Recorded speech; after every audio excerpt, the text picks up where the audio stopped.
their website ends up as. I'm not going to read this letter.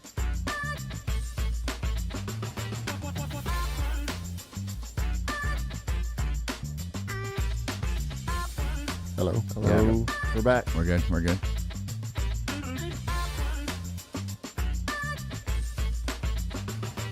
Are those, what kind of shoes are those? These are Kizik's. Oh, they are Kizik's? Yeah. I don't own a pair yet. I need to go buy You them. need to get Kizik's. Yeah. They're the most comfortable shoes in the world. By the way, we're live. Oh. Hey, everybody. You do need to get Kizik's. That's a real thing. Yeah. Hey, everybody. It is Tuesday. We have the very first ever in the state's history entrepreneur in residence, Brad Bonham, here. And we have the Republican chairman of the Republican Party here in the state of Utah, Robert Axson, here. Wow, this is a good time to be catching you two.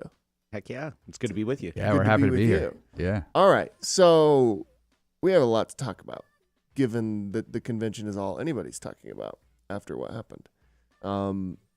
So maybe we start with maybe the biggest thing that's happening is Spencer Cox and the way that he was booed, and now like Phil Lyman got like such an overwhelming percentage. But then there was a poll that comes out yesterday where Spencer Cox is actually up 81%.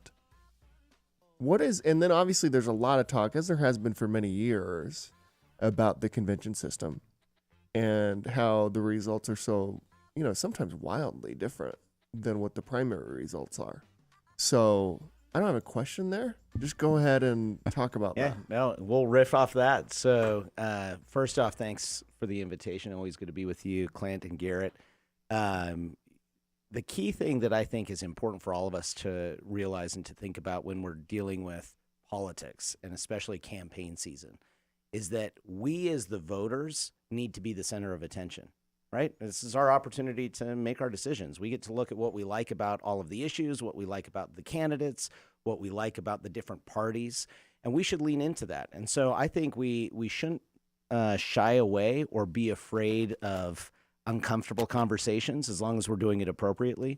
And so anytime that you're including and increasing and fostering those relationships and that dialogue back and forth, I think that's a good thing. So that happens through the campaigns. It happens one-on-one with candidates. It certainly happens through the delegate convention process. So I think all of that leads to a better outcome for Utah voters, whether, again, it's in the primary as Republicans deciding who we want to represent us, or on the general election in November of who we want to be our elected officials. When you look at the convention that just happened, sure, it's easy to say candidate X won that night or whatnot. I think the numbers you put out, Phil Lyman, he was right around 67%, I believe it was, in that final round of voting. But that still means that Governor Cox had 35% of people there at convention that were strong supporters. And so there still is that dialogue that's happening, and I think it's a good thing. Clint, I think what is unfortunate to me about some of the headlines that have come out, this is the second time I have been through convention as a candidate. And so I got there really early in the morning. I set up my booth. I met with hundreds and hundreds of these very engaged voters. We also went all around the state to Lincoln Day events and other things like that. And the candidates were kind of forced to go politic, right? And like, hey, this is why you should vote for me. And so I had an overwhelmingly positive experience. And unfortunately, the headlines are like a small snippet in what was otherwise like a really great day of politicking. And maybe that's just what happens with media. I mean, like the media is not going to say, hey, like everything went great, Right. So they need to sell a headline, and that's fine. But overall, it was actually a really great day with really great people. And I'm sure there were a couple people that like misbehaved. It's like it's almost like a sporting event. You go to the Jazz, people boo, we're all so engaged and we want what we want. And I had a tremendous time at convention. It was really great. But let's call a spade too. Were there a couple of jackasses there? Absolutely. There was a couple. I saw a couple of them. But let me tell you, out of 4,500 people that were there in the room, we're talking an extreme small number, probably 20 people who fall into that category. The rest of the folks, the vast majority of them, we're talking like an old lady in a wheelchair, a young 17-year-old, first time he'd ever been a delegate, and everything in between. I saw a single mom that had 2 of her kids there as a delegate, and they were having a lot of fun. You had later in the day, people were starting to break out in patriotic songs.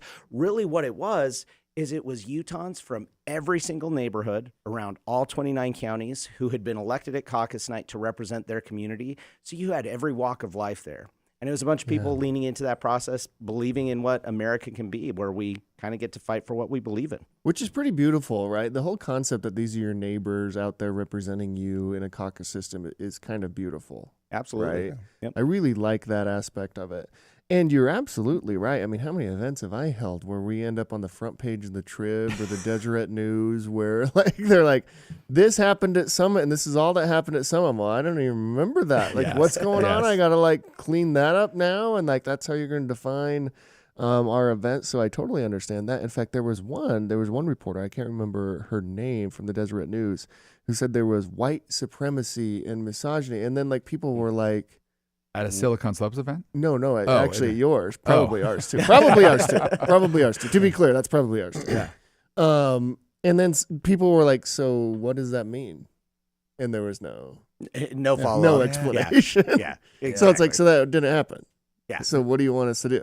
Yep. Yeah. No, that's exactly right. And so sometimes you just kind of stay on your side of things. Like, hey, if you guys want to go and slander or say X happened, well, nothing I can do about that. What I can talk about, though, is, again, 4,500 people were there in that room. Most of them stayed the entire day. We had a lot of elections, a lot of rounds because of so many candidates.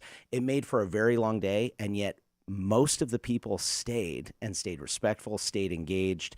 So I thought it was a beautiful expression of the freedoms that we have here in this country. Think of what you see on the world stage. On the world stage, you have people who, when they aren't heard, they riot, they do stand-ins, they try to march on presidential palaces and all of these different things, and it generally ends in incarceration or bloodshed or civil war. We live in a country where, darn it, you got to spend a long Saturday, and yet you were free to do so. Yeah. We have a pretty awesome opportunity here in this country. How did you do, Brad? Well, I won with 85% of the vote. Whoa! So thanks. Congratulations. Thanks. Yeah. Oh, my word. Some of these candidates, and you mentioned kind of Spencer Cox and Phil Lyman. Phil worked his tail off. Like he went all over the state. Governor Cox was tied up in session, right? And so it actually gave Phil kind of an advantage to go around the state and kind of preach his message.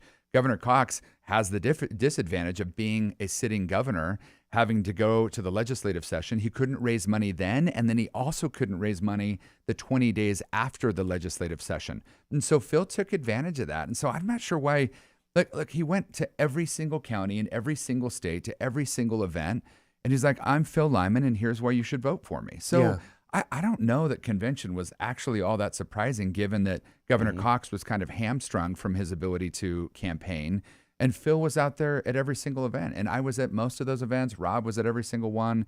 It was rad to get to meet with people all over the state, hear what their concerns were, and try to address those in our volunteer roles here at the party. Think you go back 4 years ago, it was the opposite. So Governor Cox, if you remember, he won convention. He won convention. That's right. But to Brad's point, he won convention after having gone, he or his campaign, and I think he tried to make it to most of these, he went to every single community in Utah and they did volunteer events. So that same thing, you put in the miles, you put in the street cred of engaging with folks, you're going to do well. It's a natural outcome that will come from building relationships and having those conversations. Yep. Do you think what shocks people is to hear probably the most popular governor ever?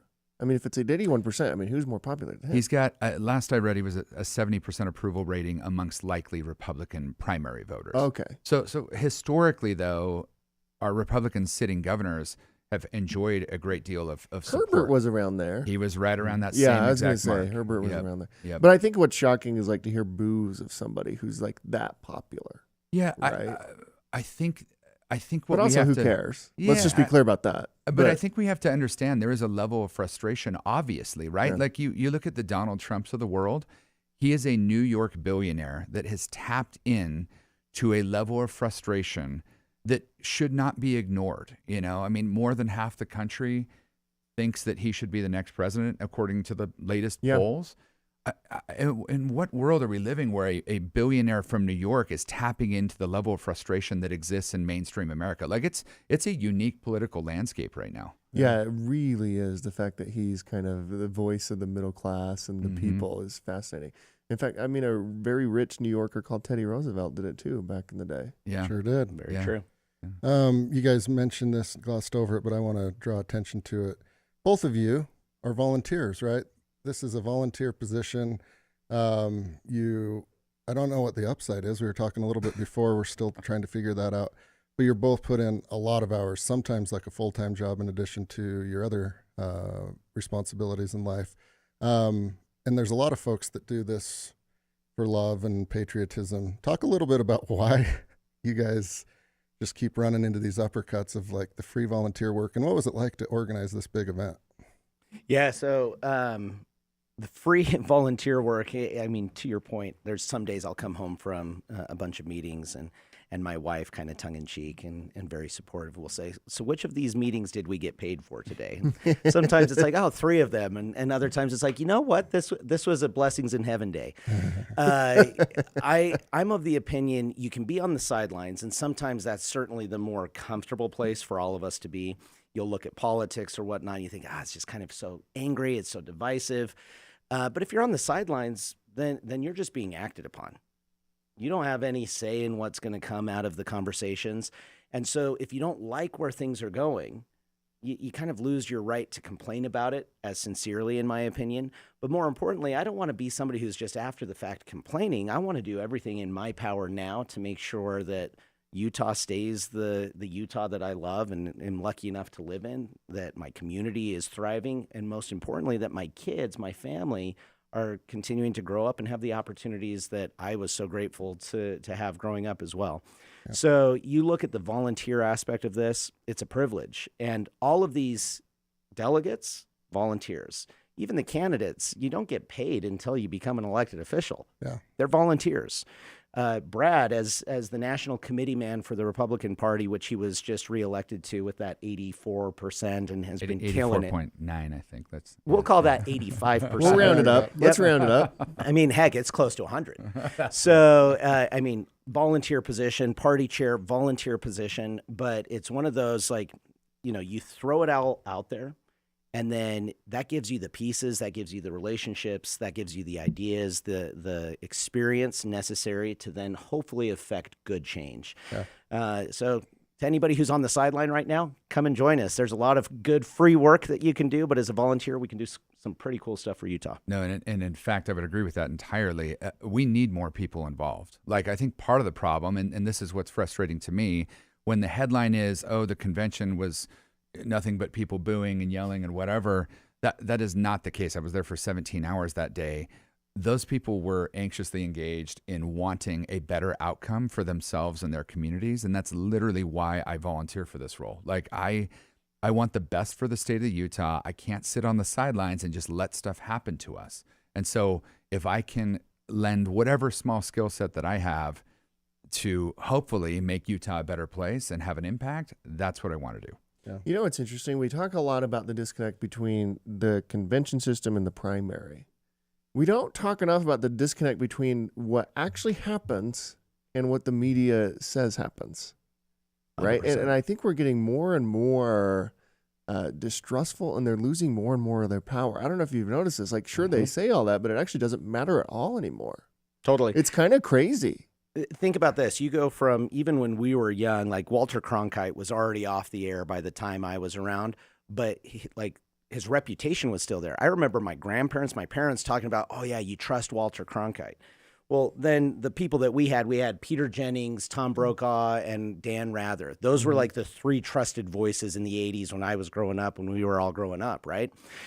You don't have that anymore. No, it's all gone, and now it's just like, oh, what are they slinging, and whose position do they support? And you look, CNN, even Fox News, which I think gets the best ratings and number of viewers. We're still talking just a million people, couple million people in the entire country of 340 million people, we're talking about that as the voice of trust. It just doesn't exist, which is why conversations like this actually get more traction. Well, also, and you know, like if a Trib reporter is there, you know what they're going to write. Like I could tell you what they're going to write before they even 100%. show up. Yep. Or if a Deseret News reporter or a KSL and all. And by the way, those are kind of getting a little bit more on the left side. But you can tell almost, you could write the article for them in a lot of ways. Yep. When we get calls from certain reporters here in the state and they call to verify something and you say, no, that didn't happen that way, here's the proof, and then they print it anyway. Yeah. Like I've been on the receiving end of this many times, so have I. and it is exceedingly frustrating. They talk about truth in journalism and journalistic integrity. I don't know where it is anymore. Like legitimately, they're calling to verify, a source of information. I am the source, and then they print something that they know to be false. I mean, come on. There's a reason why we're distrustful of the media at this point. Well, and let me point out one I think important piece to this. I don't want to slam the media. They play a very important role. Why not? Role. They slam you, dude. You take it and then you behave differently. That's how I try to approach things. But I wish that they would get back to their true calling of providing a dialogue to benefit the citizens. But you look at a nominating process, an election process. Let's just lay out some incentives here. In a convention type approach, it's a candidate engaging with a voter, engaging with a citizen, and they're having a dialogue. That takes money and whatnot to engage and to print mailers and flyers, and you're talking with people, making phone calls, but it's a very personal relationship. When you take that out of the equation and you just go to a direct primary or whatnot, what is the means for communication? TV ads, banner ads, digital ads.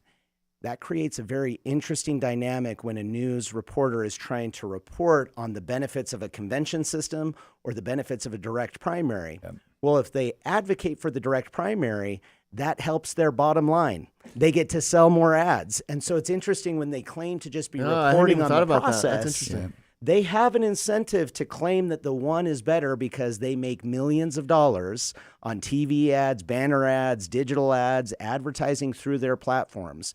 And so that's something that as a country, I think sometimes the voters don't realize the media is making a lot of money by trying to claim that, protect your democracy. This is what you need to support. And we're going to do it in a way where the only way you're having a conversation is through our platform. through us. I mean, the media, legitimately, it's a business. Many of these guys are publicly traded entities, right? And so the bottom line matters to them. And so it's how many ads can we sell? How many, what headlines can we publish that get the clicks? They're a very data-driven, data-centric, type of organization where, they get paid the more ads they sell. Mm-hmm. So what drives those ads? I mean, you think the media hates Trump, but they actually love Trump. Oh, because Trump makes them so much money. It is unbelievable. Sure. Yeah, that guy's made media companies more money than anybody in the history. Yes. He's been more productive than Rupert Murdoch himself in terms of getting money to news organizations. So, Brad, we've got as I understand it, now you represent Utah at the Republican National Convention. That's right. I'm a member of the RNC. Okay. Yes. And what's that going to be like? I mean, what are we in for here? Because it's about to get pretty crazy, it feels like. I mean, one of the guys is going to court every day. One of the guys. One of the guys doesn't know where he is. We're in a weird spot. Yeah. So being a member of the RNC is great. We have a few goals. So one, we want to get out every potential available voter. So, but two, we want to make sure the voting process, the electoral process, is fair and secure. And I would think that every single American across the country, Democrat, Republican, it doesn't matter. We want to know that those elections are fair and secure. I feel like that's a pretty down the middle kind of approach to things. And so that is kind of our focus for this fall. If we're going to lose as a Republican Party, we just want to know it was fair. That's all, And so I think Utah has done historically a pretty darn good job at running our elections, but there are places that have serious problems and that legitimately warrant some additional scrutiny. Yeah. Yeah. What's this Phil Lyman's lieutenant governor stuff all about? Yeah, quick nutshell there. Under state law, you have to have been a resident for 5 years The person he picked, Lane Bangeter, has lived in Utah, I think 40 years of his life, but there's some question. He had lived in Idaho for a while. So right now it's just going to be litigated between Phil Lyman and his legal counsel and the state of Utah. Is the interpretation of that law. Does it require 5 years in the last 5 years, or is there some flexibility to take into account 40 years of residency? So we'll see what that looks like, and if it needs to adjust, there's means to adjust who your running mate is. Is there anything weird about that decision being made by the lieutenant governor's office There's about her competitor? I mean, or his? I mean, this has happened previously, I'm sure. Like, this is their competitor that they just made a ruling on that was disqualified. Yeah, I mean, excellent question. So two things there. One, in defense of the process and the lieutenant governor, I know that she has established kind of a third party. Specifically, it's Greg Bell, former lieutenant governor. He's who they've kind of made agreements to anytime that it's a decision that factors into her race, that he'll come in and kind of litigate it. So I think that's a good practice, but this is one of the reasons why you're getting some calls of considering here in Utah a move to a different Secretary of State elected position, so that you have an office that is making the determination around this that is not connected directly to the lieutenant governor and the governor's office. Yeah, I'm for that, I think. It's a problem when the LG is, and it's not her fault, right? Yeah. It's just the way the system is set up. But it's a problem when there's direct conflict, when you're in the race and you're having to decide on your opponent. Like that shouldn't be the case. Yeah. By the way, Greg Bell's a Cox supporter, right? Like and now we get even like now like who's doing it? It's Greg Bell. Like, and by the way, he's great and probably again like I'm not suggesting he's doing anything nefarious, but as Secretary of State, it removes all of those questions.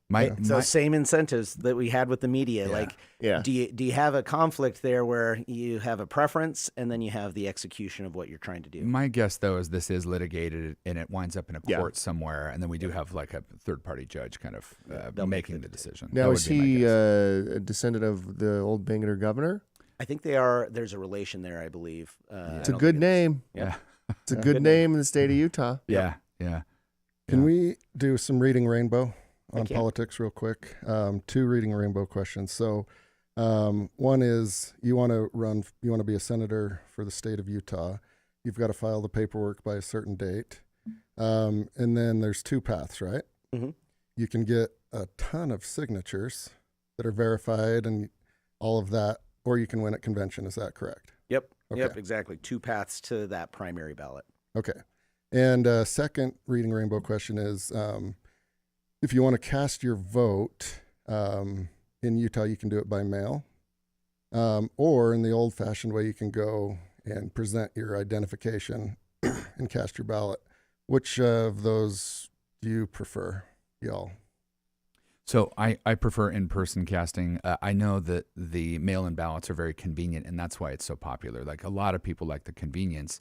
However, we have every single election, we get reports, and there's video proof, there's picture proof, there's everything where somebody will get 5 ballots, or ballots will be mailed to a house where the people no longer live, or grandma passed away and it wasn't scrubbed from the voter rolls, and so grandma's getting a ballot. Like there's issues with mail-in ballots, and I think we need to be honest in our assessment of it. On the flip side, my grandma, who was a stalwart patriot, was bedridden, and she loved America and wanted to cast her vote. And so I think there's room to have the mail-in ballot system. I think we just need to kind of incrementally improve it, maybe opt in, maybe, there's some improvements that need to be made, because certainly it's very convenient for the vast majority of people. Yeah, I agree with Brad. I like to vote in person. I remember the first time voting, it was after returning from an LDS mission. This would have been in 2004. I was excited to go and do the old system. I think at the time it was the last time where you were like punching a hole. Then we moved to like the digital stuff and whatnot. But like being there in person, I think sometimes people and all of us, we can be a victim of thinking about convenience. We want a meal now, so we go through a drive-through. We want to vote now, so we just fill out the ballot that showed up at our house. Taking a couple of minutes or half an hour to go down and vote. You can even vote early and still be in person, even if it's an hour or two and you had to wait in line. Really, is that so high a bar to cross in a country that gives us every opportunity and freedom that we have, that we're giving an hour to vote? I don't think so. I enjoy that type of thing and agree with what Brad said, that there's some elements of allowing for flexibility in voting, but making sure that we are always leaning in to do it the right way and to ensure accuracy and fairness. Yeah, I hate mail-in voting. I don't think it makes any sense. I think and obviously I'm not saying there was like giant fraud and Biden didn't win in 2020, but it made a massive difference that we changed a ton of states to mail-in voting right at the very end. During the election. Yeah, And during the election process. and times where it was like the deadline had already passed to even do it in some cases, right? Like that makes a difference. And how could there not be fraud in that? Again, I'm not suggesting, I don't know if he won or lost. But how could there not be fraud in the mail-in system? I mean, we're talking about the Postal Service. I don't even get most of my mail. Yeah. Yeah. There's always this, I think this is a good thought process to go through. And somebody posed this to me, and I laughed because it's very accurate.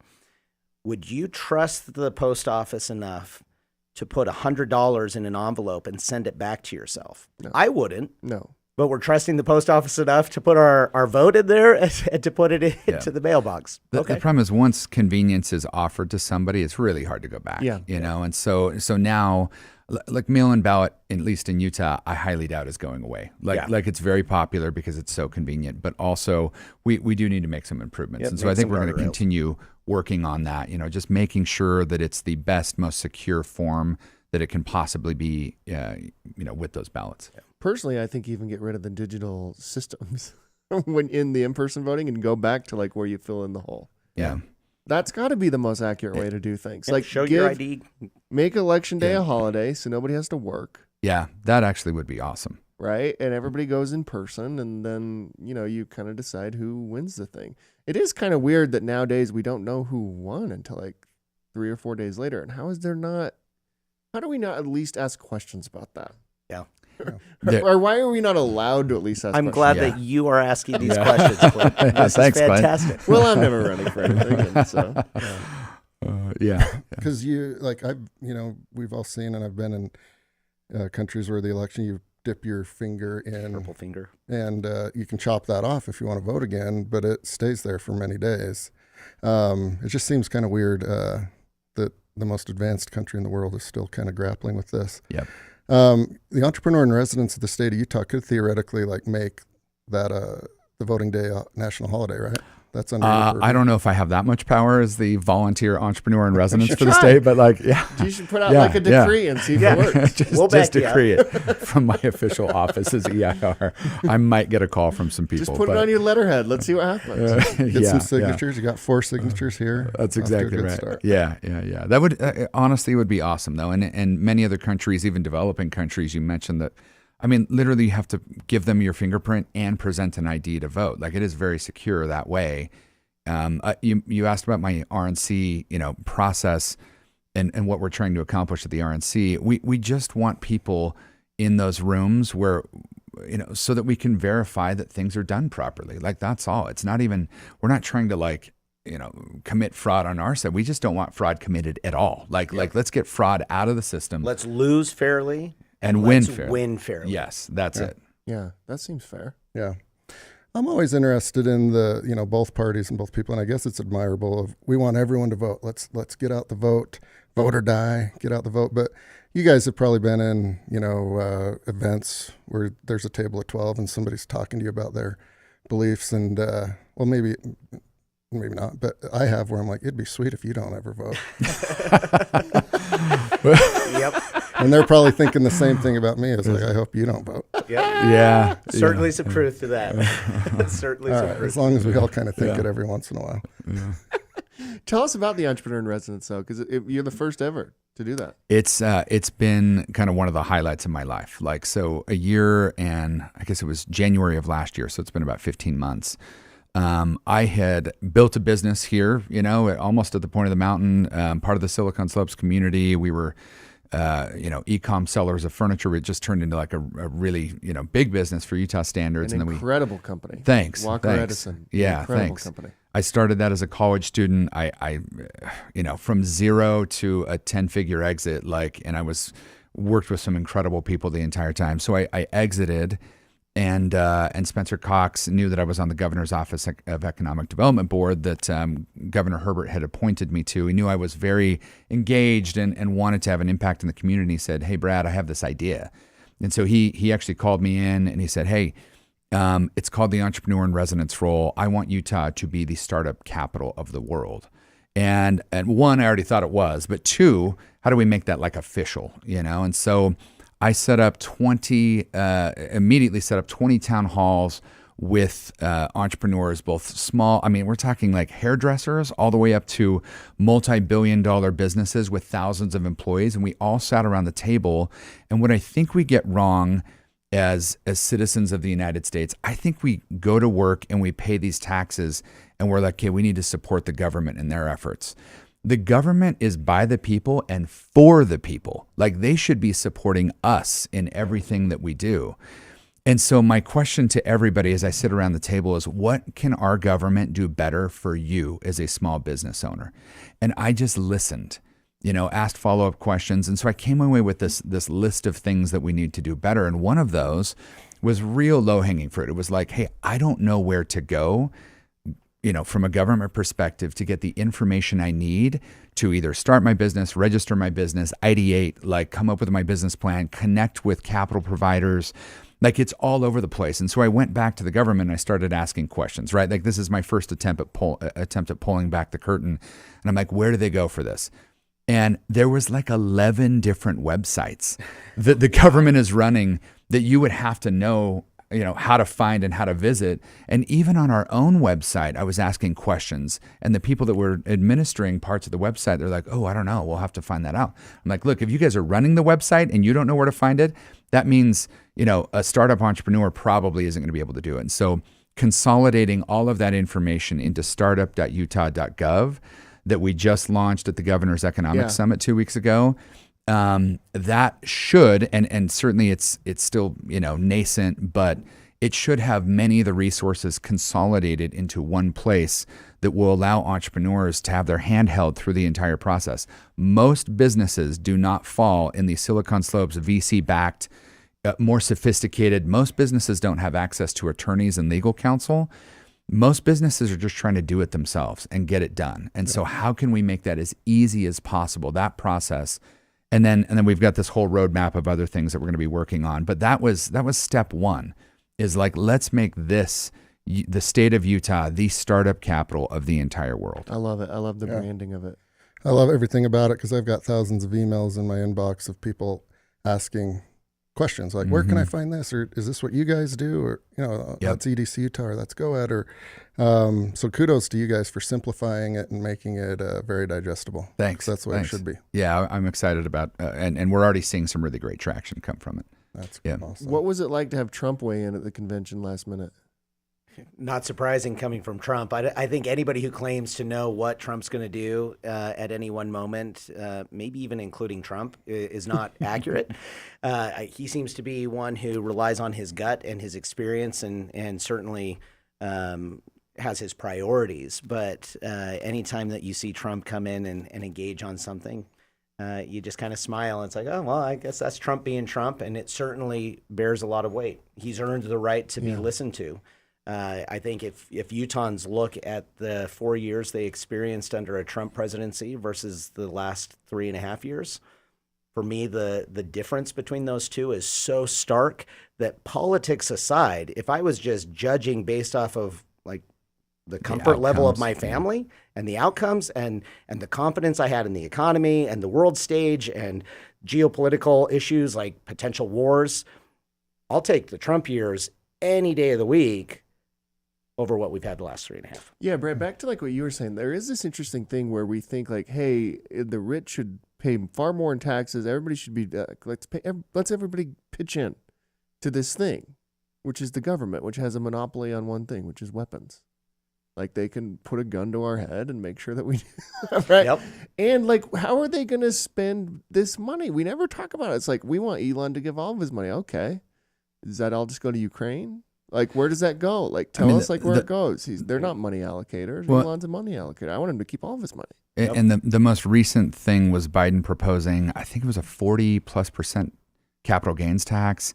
and then taxing unrealized stock gains. That's the 25%. That's it that's is, the end it of is America. insanity. That's the end It of is America if that insanity. happens. Like that, there's no way that goes through. By the way, like if that'd be crazy. I'm not sure who he's appealing to with this. Like That's legitimately, literally the end of America. Like everyone's 401k. Everybody listening to this, if you've got 50 grand in your 401k, many of your stocks have gone up. Cut that in by 25%. If your stocks have gone up, cut it by 25%. Now that's out of your personal balance sheet. And it's not Like, just it's- out of your personal balance sheet. It goes to the government, who has shown an inability to be rational in their spending. When we all graduated from high school, we were $4 trillion in debt, $3 trillion in debt. We're $36 trillion in debt now. Like we are beyond just leveraging and mortgaging our children's future. We're now like getting into the grandkids and the great grandkids. Like, hey, forget your success, forget your opportunities. We want to live large now. It's ridiculous. It is the only issue that matters in this election, I believe, is the debt. Like the candidate who is going to address that is the candidate that should get everybody's vote. But the fact that they're asking us for more money and they clearly don't know how to spend it or do anything. Here's the problem. Like we keep sending hundreds and hundreds of billions of dollars overseas when we have so many problems at home. And I think that is the crux of like tapping into this America First kind of populist agenda. It's like, can we just clean up our own house before we try to clean everyone else's? You know, and that's frustration when we see the government, going deeper and deeper and deeper into debt, and they're just like handing out our money I'm like, what are we doing, Think about this. Utah, we all grew up here in Utah, and Salt Lake has always been seen as like the cleanest, most family-friendly big city in America. And I think that incentivized a lot of companies to come here, a lot of people to move here, people to deploy capital, whether it's in Silicon Slopes or elsewhere. I don't know if you've gone and driven around Salt Lake lately. I don't know if you've taken your family there downtown. It's not as safe and family-friendly as it always had been. There's a lot of issues. There's a lot of people in desperate need who are living on the streets right now. So to Brad's point, if you're looking at the issue of like the fentanyl crisis and drug abuse and whatnot, there's two places we need to deploy resources to address that: our border and border security, and then looking into truly like assisting those who are in desperate situations with need. Both of those issues are right here in Utah or a state away. So why we're sending hundreds of billions of dollars worldwide when a fraction of that deployed correctly here on the home front could make a world of difference in not only helping those people who are desperate on the streets, but making sure that our families and our communities are safe to thrive and to, again, be seen as a safe, clean city. If we want to welcome the NHL and other teams and the Olympics back, we've got some work to do. Absolutely. By the way, the fentanyl crisis is right next door. It's not even like in a next city. Like this is happening all around us. Most families. And the fact that we are not just laser focused on that. And I know like this is probably like a term that's thrown around. Like we are really concerned about Ukraine's border, which is great. Sure. Maybe. I have no idea. But for some reason, we're not concerned about our own. It's really fascinating. And this fentanyl crisis is destroying everybody's life. It's not just kids. It's like kids, older people, families. Like if you'd like to like smoke weed and all of a sudden it gets like laced with fentanyl and you die, that's crazy. All this stuff is crazy. Like why are we allowing this to happen? And the wildest thing that's happened, I think, in the past year and a half is when the president of China came to San Francisco. And they cleaned it all up. Cleaned it up. And it was beautiful. And lined the streets with Chinese flags. I'm like, in America, you're lining the streets with the flags of another country. I have a problem with that. The craziest thing ever is like, you can do that? Yeah, you can clean it all up. Like, do that. Like, why aren't you, like, San Francisco, the most beautiful city ever, Yeah. now just completely destroyed, right? Like, it's destroyed. Like, you can't go there. There's no reason to go there without, like, feeling super unsafe. I don't think Salt Lake City's quite that way yet, but, I mean, we are getting infiltrated by the fentanyl crisis. Yep. In a way that is like right in front of us. It's so visible. You have to walk over bodies if you go to San Francisco. I think it's right there. it's the number one killer for people ages 18 to 25 right now is fentanyl. Like that wasn't a thing 10 years ago. And you add into it the deaths of despair. So it's not just drug abuse and whatnot, but suicide and depression, all of these various things. Like we have issues here on the home front we need to worry about. I was in China a couple of years ago in my previous work with Senator Lee, and I was meeting with the third highest minister dealing with foreign relations from the Chinese government. And I asked a question about the fentanyl crisis, because a lot of the source materials that then are deployed into creating fentanyl in Mexico are actually sourced from China. And I asked this question to him of what they're doing to ensure that we're not having that effect here in Utah and in the United States, and what they could do to be better partners with us to addressing it. And he started to answer the question by kind of giving, I think, the official line of, oh, we'll work with law enforcement. And he kind of stopped himself. And I think he reached this point where he just couldn't help himself. He had an opportunity to talk down to an American. And he stopped himself and he said, you know what? In our history, we had the Poppy Wars, where the British Empire decided to make our people dependent on poppies, so opium, and it devastated our country. History has a way of repeating itself, and it's your turn to become dependent on this. He effectively said, not only are they not doing anything, but what they claim publicly that they're trying to help stop it, they're actually thriving and appreciating it because they know. Well, there's evidence that they're helping it. 100%, because you have these conflicts. You're trying to be the geopolitical leader of the entire world. If you can go and undermine the home front of your competing country, your competitor, if you can break families, if you can make the potential fighting force of a military even incapable of being prepared to do so, well, that's winning the battle before the war starts. And so we have to be cautious and cognizant that that's what they are looking at. And so nothing against China trying to win the game, but we need to be smart enough to win this game and stop playing checkers to their chess. It's just tradecraft. Yeah, really. Can't fault them for it. Really? Yep. They've got their strategic plan laid out. They're carrying it out. Yeah. Mm-hmm. Should we have a little bit of fun? Did you guys do your go. homework and pick your Kentucky Derby winners? If not, we can talk about zebras. I don't have a Kentucky Derby winner. I have not. I don't, but I want to hear about the zebras. Yeah. Yeah, let's talk about zebras, Garrett. 4 majestic, beautiful zebras escaped a trailer in Washington State and were running amok this weekend. Looked like maybe 2 stallions, a mare, and then a baby. Something went wrong with the trailer. The owner got out to take care of it. They got out. This is the best part. Luckily, there was someone nearby with loads of experience wrangling excited animals. David Denton, a former rodeo bullfighter. He told the New York Times that he worked for nearly 15 years as a bullfighter and rodeo clown, and that he and his wife, Julie Denton, were driving home from a cattle drive when they stopped to help the zebras. That's cool. And he got them wrangled. That's what you Talk need. about good timing, though. Right? Clowns and zebras. I love Yes, it. yes. We actually have a zebra in my neighborhood in Draper. Really? Yeah, there's a family that owns a zebra, and we all. I think her name is Zori the zebra, or something Now like that. you need a clown in the neighborhood. There's still a few rednecks in Clowns are Draper. scary. Rodeo clown. Oh, rodeo clowns are better. Love Yeah, rodeo yeah, clowns. Yeah. Of course, a guy named David Denton. Right? Of course, His whole of course, the Dentons they rolled up. I just wish there's video footage of him being like, all right, rolls up his sleeves. He's like, I got this. You know, Or zebras. he's got cowboy boots and Carhartt, and he just looks like straight out of Yellowstone. Everyone- He's like, I'll handle this. Sit tight. Yeah. We got this. What's going on at the Kentucky Derby? Have any of you been to that? I haven't. I'd love to go at some point. Wouldn't that be Bucket fun? list. Yeah. That'd be It'd be a lot very of fun. Yeah. Yeah. Yeah. 150th running this Saturday. I've got Grand Mo the First and Catching Freedom as mine. Catching Freedom. I think that's where I'd throw my money on. That There you go. sounds like Catching a Republican Freedom is horse pretty right good. there. Yeah. Yeah. That is a big GOP donor. Right. Whoever, I guarantee you, the That's owner of amazing. that horse Good call. If has he given wins, a lot of money to the RNC. the Utah Republican Party will call and talk about the opportunities here in Utah. Yeah. Well, they both have really good bloodlines. They've both done well in the Louisiana and other races leading up to it. But they're both pretty down far in the odds, so you might as well throw What are the odds? 50 to 1 for Okay. Grand Mo, Okay.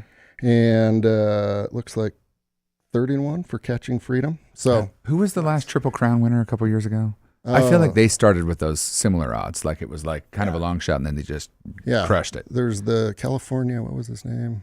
There was a I don't remember. recent one. Yeah. Seabiscuit. That was a long It time was ago. Seabiscuit. But it's one of the best minute and a halves in all of sports. It's just amazing. Yeah, it's awesome. My daughter weirdly has picked the winner like 4 out of the last 6 years because we always sit down and watch it, and she just goes off of colors, and it's That's cool. pink jockey and the pink dressing, and but it's magical. You need It's to a get lot what of fun. colors they're going to be running in and I get her know, advice while I you know. can still place a bet. Well, luckily you can place a bet all the way up until post time. Oh, there you go. All right, there we go. Yeah. There we go. Wow, that's cool. Everything's Sounds fun. like a windfall in your family's coming There your you go. way. You know? Hey guys, thanks so much for coming in, seriously, and thanks for serving the state when you don't have to. Like Yeah. I wouldn't Thanks, do it. Clint. I'm just gonna be Yeah. honest. I wouldn't do either of the things that you've done. Well, there's something though that you can do. Whatever it is, whatever you feel comfortable, lean in. And honestly, any of the listeners, especially those, I'm sure your listening base focused on entrepreneurship and starting businesses and then tech scene. If you have policy ideas, don't be on the sideline. Whether it's as a voter, whether it's as somebody engaging with elected officials, lean in, be a part of the process. I'd love for you to be a part of the process on the Republican side, but everybody, you do you, but be a part of the process. I wonder, like, just to end, if you could both kind of talk about your thoughts and feelings on the future of Utah and ways that we can improve this state together. Maybe I start kind of even higher level. So I think sometimes we fall into this kind of negative, oh, there's these problems here. There's a border crisis there. We're still the greatest country on earth. Like I've traveled all over the place. I had offices with Walker Edison all over the world. There is no question in my mind, America is the greatest place to live with more freedoms than any other country and more opportunity, by the way. Just starting a business, my business in London, I had an office in London for many years, took me 5 months and like tens of thousands worth of legal bills. Here in Utah, you can go start a business today. Like we are positioned as the greatest state in the greatest country on earth. I mean, this is a great time to live here in Utah. Yeah, echo those same sentiments. I am so grateful to live in this country with the freedoms that we have, but we have to guard for their preservation. We need to not take for granted all of the efforts of 200 plus years of history of people fighting for and defending those freedoms. So, we need to lean in to protect what we have, but I would take what this country provides, the good, the bad, and the ugly, over any country in the world, and we still are that shining city on the hill as an example. And to Brad's point, I think among all 50 states and the territories that are a part of this country, there is no better place than Utah to raise a family, to recreate, to enjoy the quality of life that we have, to start a business. I don't think any of that's changing anytime soon. But again, we can't take it for granted. We have to keep leaning into what's worked. Yeah, I agree with that entirely. That's exactly right. Thanks, gentlemen. Thanks, guys. Thanks Hey, for coming appreciate in. it. Hey, and today's show was brought to you by Black Desert. We got a PGA and LPGA event coming up. Go to blackdesertevents.com. It's happening October 9th through October 13th. This marks the historic return of the PGA Tour to Utah after more than 6 decades. Who do we have tomorrow, Garrett? I am trying to figure that out. We have a guest tomorrow. It's going to be a good one. We didn't make it on the run of show. You're going to love it, and we'll see you then. Thanks, everybody.